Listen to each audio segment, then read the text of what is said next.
Olá pessoal do blog, olá pessoal do canal do YouTube, tudo bem com vocês?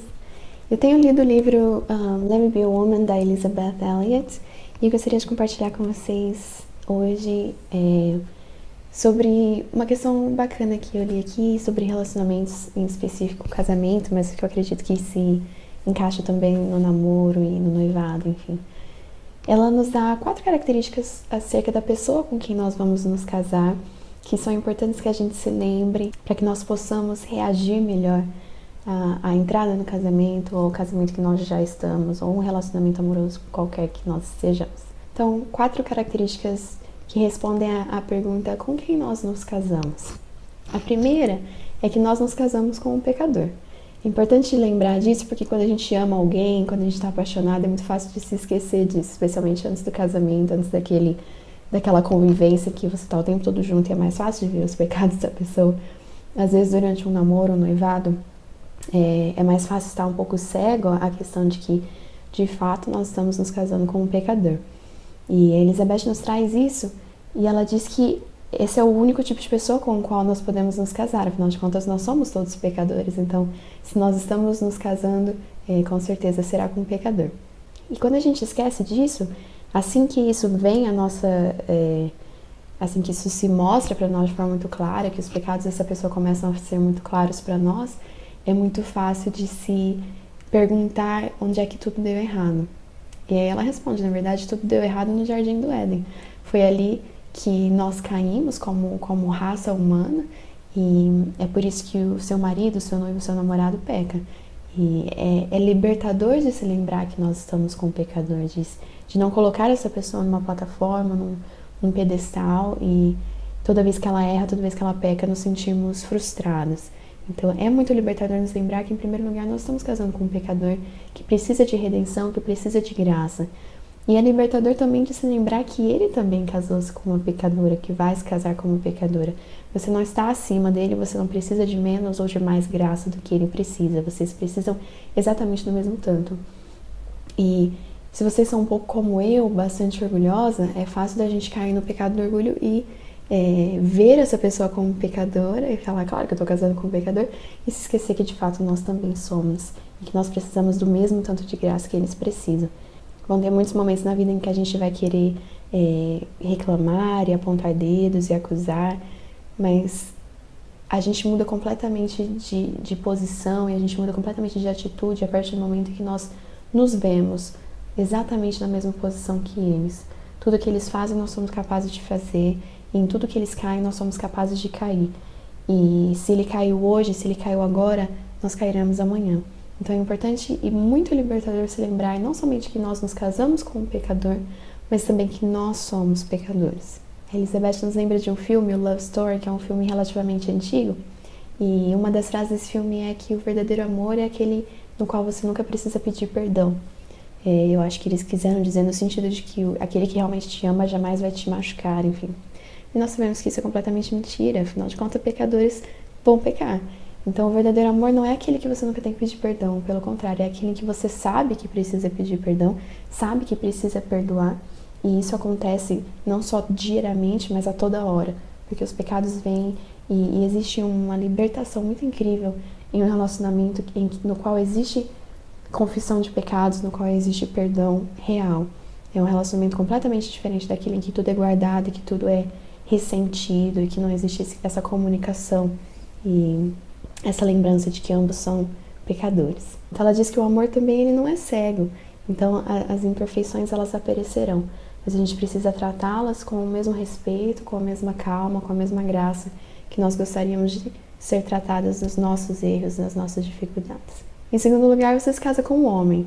E é interessante porque quantas vezes nós somos frustradas quando a gente se depara com o fato de que de fato nós estamos casando com um homem que é diferente de nós em muitas coisas, que age diferente, que pensa diferente, que reage diferente. É claro que existem homens que têm características que são geralmente de mulheres em questão de personalidade, de gostos e vice-versa, mas de qualquer forma vocês são pessoas diferentes, você é você, ele é ele, e é importante lembrar que Deus fez o homem e a mulher diferentes. Ele fez o homem e a mulher de forma que eles se balanceassem, de forma que eles se completassem. E por isso não ressinta, não tem ressentimento do seu marido, namorado ou noivo pelo fato de ele ser diferente de você. Deus criou ele para ser diferente de você. E é importante que você o aceite, o respeite dessa forma. E que ele te aceite e te respeite como sendo mulher, como tendo sensações e reações e ações diferentes da dele. É importante que haja esse reconhecimento das diferenças e esse respeito das diferenças também. Não tenha um ressentimento, mas o encoraje a ser e a descobrir o que é a verdadeira masculinidade bíblica e a ser cada dia mais parecido com Cristo, enquanto ele te encoraja a descobrir qual é a verdadeira feminilidade bíblica e a se parecer mais com Cristo também. E é claro que isso é muito específico, né? Como eu disse, vão ter situações diferentes. O meu relacionamento mesmo, eu tenho características que são muito parecidas com a maioria dos homens e o meu noivo com características que são muito parecidas com a maioria das mulheres. Ele gosta de, quando nós temos alguma discussão, alguma briga, alguma diversidade de pensamentos, enfim, quando pensamos diferentes, ele gosta de conversar sobre aquilo, enquanto eu meio que gosto de dormir e conversar no dia seguinte. Então, características que geralmente são opostas, né, dos sexos. Mas é por isso que é importante você reconhecer o seu homem como ele é e o que faz dele um ser único e respeitá-lo nisso. Em terceiro, você tem que se lembrar que você se casa com um marido. Isso significa que você não vai casar com um pai, com uma mãe, com uma amiga, com um irmão, uma irmã. Ele é seu marido e ele tem as responsabilidades e as características específicas de marido. Ele tem que te proteger, ele tem que cuidar de você, ele tem que ser o seu parceiro de vida, aquele que vai te encorajar nos seus sonhos, nas suas vontades. E você vai ter o seu papel de esposa com ele também. Mas não espere que ele seja o que o seu pai foi, por exemplo. Ou quem o seu pai é. Se o seu pai é uma pessoa atlética, uma pessoa que gosta de esportes e ele não tem nenhum problema nisso. Se o seu pai é uma pessoa que consegue consertar todas as coisas da casa e o seu marido não tem nenhum problema nisso. Não coloque sobre ele um fardo de algo que ele não é. Ele é o seu marido e ele é aquela pessoa que você escolheu. Não queira que ele seja outras coisas. É importante lembrar, claro, que o seu marido e você, para ele, devem ser um companheiro. Ou seja, se ele gosta de um assunto, você deveria gostar um pouco daquilo também e vice-versa, claro. Mas tem que existir um equilíbrio, né? Por que não conversar com suas amigas, ou com sua mãe, ou com enfim, seu irmão, ou qualquer outra pessoa, sobre assuntos que ele realmente não gosta tanto. Eu não gosto de futebol americano, meu noivo gosta muito de futebol americano.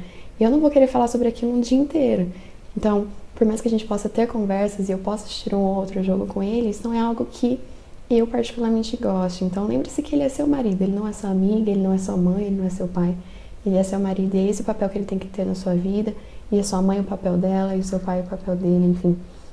Tem esse equilíbrio de lembrar-se disso. Lembre-se de amá-lo e respeitá-lo em quem ele é, no papel que ele tem e pedir que ele faça o mesmo. E não tentem mudar um ao outro para serem aquilo que vocês não podem ser. Ele não pode querer também que você seja a mãe dele, que você faça a comida como ela fazia, que você faça as coisas como ela fazia. Você é você, ela é ela. Então, que existe esse equilíbrio de papéis, esse reconhecimento claro de cada um no seu lugar. E por fim, a Elizabeth vai nos ensinar que você se casa com uma pessoa. Isso significa que, além de pecador, de homem, de marido, ele é uma pessoa específica. Ele é o fulano, no meu caso é o Bo.